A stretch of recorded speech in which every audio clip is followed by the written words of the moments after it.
Here we go.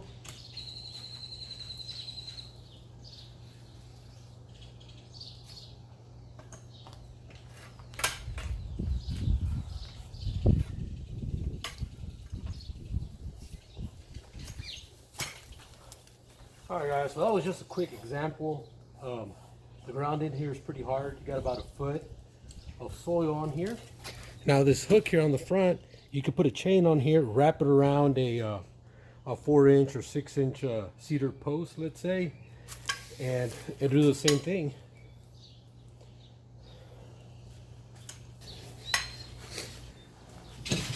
Alright guys, I'm going to go over some of the parts that I use. I used a 1/2-inch plate here, roughly 6.5 by 3.5 inches. I did a 2 by 2-inch cut here, 1 3/4 inches, and the width of this is about 1/2 inch. Now the hook on here, you can have the ones that weld on the plate if you want, or you can even leave it out. The good thing about this hook here, I can put a chain and I can use this to remove a cedar post or a different kind of post.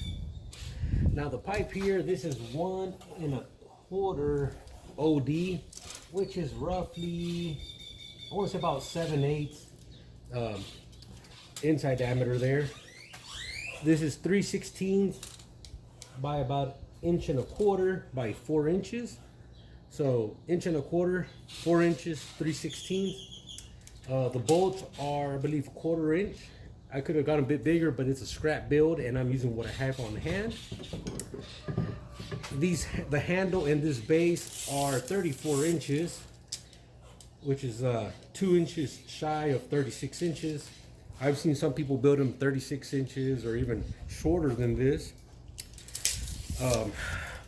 From here to here, I went about 3 inches.